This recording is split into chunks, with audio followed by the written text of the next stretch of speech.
Selamat pagi. Eh, Pada pagi hari ini kita membahas modul tentang psikoterapi psikodinamika, khususnya membahas teori object relation dan teori attachment. Untuk tujuan pembelajaran pada modul ini, peserta didik mampu memahami teori object relation dan teori attachment, dan juga diharapkan mampu mengaplikasikan teori object relation dan teori attachment ini dalam intervensi psikologis. Kemudian untuk teori object relation ini sendiri kita ambil dari teori Melanie Klein. Ini di sini untuk definisinya. Jadi teori object relation ini itu merupakan pengalaman pengalaman awal individu dengan pengasuh membentuk internalisasi hubungan interpersonal yang pada akhirnya mempengaruhi cara seseorang berpikir, merasa, dan berinteraksi dalam hubungan masa dewasa. Teori ini berfokus pada bagaimana individu membentuk dan menginternalisasi hubungan awal mereka dengan figur pengasuh sebagai objek mental yang terus mempengaruhi kehidupan psikologis mereka. Hubungan ini menjadi dasar bagi model kerja internal yang membentuk pola interaksi seseorang dalam hubungan interpersonal di masa depan. Orang-orang tidak hanya berinteraksi dengan orang lain di dunia nyata, tetapi juga dengan representasi mental yang mereka internalisasi dari hubungan masa lalunya. Kemudian untuk teori object relation ini sendiri adalah teori dalam psikoanalisis yang berfokus pada bagaimana individu membangun hubungan dengan orang lain berdasarkan pengalaman awalnya tadi, itu biasanya dengan figur pengasuh utama, yaitu orang tuanya, dan teori ini juga berakar dari pemikiran Freud dan dikembangkan lebih lanjut oleh Melanie Klein. Nah, di sini kita lanjut ya untuk aspek-aspek yang dikemukakan oleh Melanie Klein. Jadi, pada beberapa bulan pertama kehidupan, bayi ini mengalami ketakutan yang mendalam terhadap pemusnahan diri yang berhubungan dengan insting kematian Freud itu. Nah, di sini si bayi tidak bisa membedakan mana ibu yang baik dan ibu yang buruk. Jadi ini untuk aspek paranoid dan skizoid ini usia perkembangannya 0 sampai 6 bulan pertama ya. Jadi si bayi ini cara melihat dunianya hitam putih, dia tidak bisa membedakan mana ibu baik dan mana yang ibu buruk seperti itu. Nah, mekanisme pertahanannya berbentuk splitting dan proyeksi.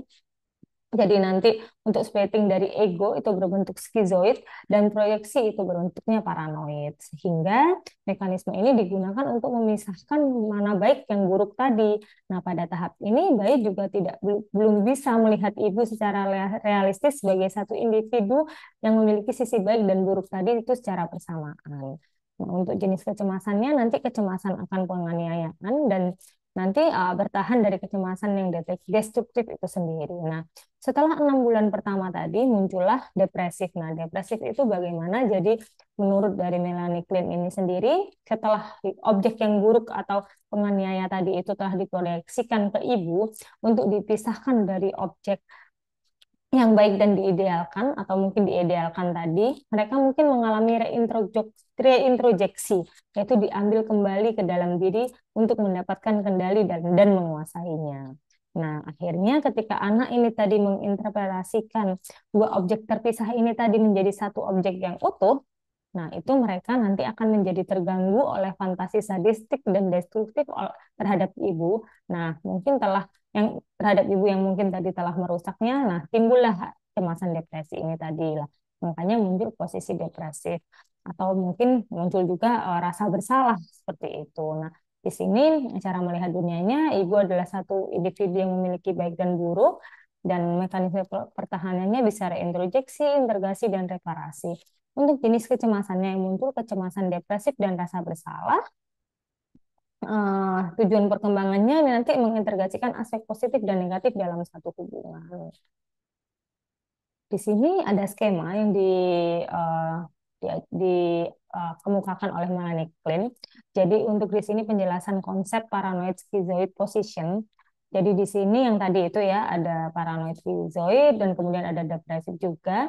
Jadi di sini eh, bayi yang tadi tidak bisa melihat ibu yang baik dan ibu yang buruk itu menurut Melanie Klein, jadi misalkan untuk ibu yang baik si ibu ini tadi memberikan makan, melindungi, sedangkan untuk ibu yang buruk tadi bisa menyebabkan frustasi dan ancaman sehingga eh, muncullah pada individual ini ada yang baik dan buruk seperti itu. Nah, pada tahap ini mungkin si bayi ini tidak bisa memahami bahwa ibu itu adalah satu sosok yang sama seperti itu. Yang bayi pahami adalah ada ibu baik dan ibu buruk. Kemudian nanti di sini ada dua arah ya, panah dua arah. Jadi nanti bisa si bayi ini melihat ibu itu sebagai bentuk baik dan buruk itu tadi. Oke. Jadi jika seseorang ini nanti juga gagal berkembang melewati tahap ini, mungkin nanti juga akan memiliki gangguan kepribadian yang nanti ditandai dengan cara berpikir yang hitam putih tadi, splitting. Nah, biasanya kalau pada yang sering kita temui dengan gangguan borderline personality disorder seperti itu. Nah, kalau untuk mekanisme utama dalam fase ini tadi ada reintrojeksi. Jadi setelah memproyeksikan perasaan buruk ke ibu, bayi ini secara perlahan mengambil kembali, mengreintrojeksi bagian itu untuk memahami dirinya sendiri dan dunia dengan lebih realistis. Kemudian ada integrasi juga, jadi anak belajar bahwa orang yang ia cintai juga bisa membuatnya frustasi, tetapi itu tidak berarti mereka benar-benar jahat. Seperti itu. Kemudian ada reparasi juga. Jadi anak berusaha memperbaiki kerusakan yang ia anggap telah ditimbulkan, baik secara nyata maupun dalam fantasinya. Nah, ini kemudian kita kita masuk ke skema selanjutnya. Jadi ini bentuk dari psikoterapi psikodinamika ya. Jadi di sini dianggap pada pasien ini tadi itu dia menganggap uh, psikoterapis itu masih kosong seperti itu. Sedangkan pada individual itu ada bad self dan bad object, kemudian ada good self dan good object. Ini pada saat itu psikoterapis ini masih netral seperti itu, dan si individu ini menyerahkan semuanya ke terapis, dan terapis ini menggunakan teori object relation ini sebagai mekanisme untuk menterapi si pasien ini. Kemudian pada gambar yang kedua, ini si pasien mulai mentransfer ke psikoterapisnya itu bad objeknya seperti itu. Jadi di sini sikap dari psikoterapisnya itu juga bisa tergantung, bisa transferan atau kontra transferan. Kemudian pada yang ke skema yang ketiga, ketika si terapis itu sudah bisa membentuk alisensi terapi pada pasien, ini bisa dikembalikan ke pasien, jadi bisa dimodifikasi dari yang bad self tadi dan bad object tadi menjadi modifikasi bad self dan modifikasi bad object. Harapannya pada sesi psikoterapi itu terbentuk seperti ini.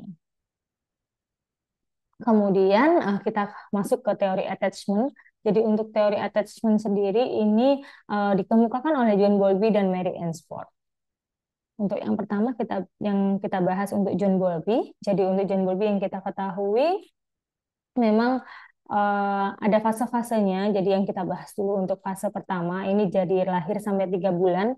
Jadi ini disebut juga dengan tahap praketerikatan ya. Jadi untuk karakteristiknya bayi itu menunjukkan respon alami, misalnya menangis, kemudian tapi belum memiliki preferensi khusus terhadap pengasuhnya. Kemudian untuk fase kedua, ini kita masuk ke 3 sampai 6 bulan. Ini itu ada pembentukan keterikatan atau kelekatan. Nah, ini pada fase ini tuh munculnya 3 sampai 6 bulan. Nah, di sini bayi mulai menunjukkan preferensi terhadap pengasuh utama dan merasa lebih nyaman berada di dekatnya. Sedangkan untuk fase ketiga, 6 bulan sampai 3 tahun, ini kelekatannya lebih jelas lagi. Nah, bayi itu menunjukkan kecemasan, mulai kecemasan ketika pengasuhnya atau figur utama ini meninggalkannya. Jadi, si bayi akan merasa terancam karena sudah terbentuk kelekatan. Kemudian pada fase 4, ini 3 tahun sampai akhir masa kanak, ini ada pembentukan hubungan yang timbal balik. Jadi anak mulai memahami bahwa pengasuh ini tadi memiliki waktu tersendiri, saatnya kapan ada berada di dekatnya, saatnya kapan bisa meninggalkannya, seperti itu. Kemudian untuk teori yang kedua dikemukakan oleh Mary Ainsworth. Jadi di sini ada 3 teori. Jadi untuk yang pertama ini memang si Mary Ainsworth ini melakukan penelitian seperti itu ya. Jadi si bayi-bayi itu tadi dikumpulkan dan dimasukkan ke ruang bermain bersama ibunya. Kemudian saat mereka bermain itu si bayi-bayi ini ditinggal oleh ibunya atau pengasuhnya. Nah, timbullah tiga tiga keadaan itu menjadi yang pertama security attachment infant. Nah, jadi yang pertama bayi-bayi ini tetap merasa aman. Nah, ini sekitar 60-70% dari bayi ini. Kemudian yang kedua timbullah insecure avoidant infants. Jadi ini Beberapa dari bayi ini, sekitar 20%, ini merasa bayi-bayi ini tidak merasa aman dan ingin menghindar. Tuh, kemudian ada insecure ambivalent infants, jadi sekitar 10%. Jadi bayi-bayi ini tidak merasa aman, namun tetap bersikap ambivalent. Jadi untuk yang khususnya pada penelitian Mary Ainsworth ini ya, kalau yang untuk yang pertama itu jadi permainannya mungkin menurun, kadang-kadang juga si anaknya ini juga terlihat kesal waktu ibunya kembali itu menyambut lagi dengan aktif seperti itu. Jadi banyak keadaan yang bisa memperlihatkan bagaimana kelekatan antara anak dan ibunya atau pengasuhnya. Ada yang memang si bayi itu biasa saja, tapi ada juga yang memang dia sangat ketakutan dan menangis saat si pengasuhnya itu meninggalkannya gitu. Nah, untuk kesimpulannya di sini kami bedakan untuk teori object relation dan teori attachment. Jadi kalau untuk teori object relation ini berfokus bagaimana individu menginternalisasi hubungan awal dengan pengasuh dan membentuk pola hubungan interpersonal. Sedangkan untuk teori attachment sendiri, ini bagaimana keterikatan emosional awal membentuk hubungan sosial sepanjang hidup atau yang mungkin kita biasanya kenalnya dengan teori kelekatan ya.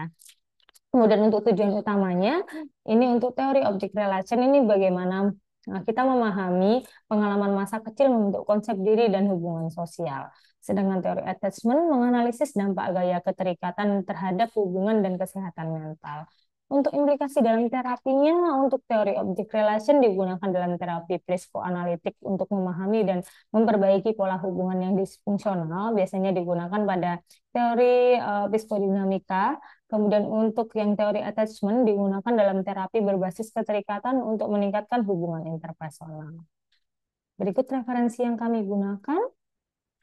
Sekian dari kami, terima kasih.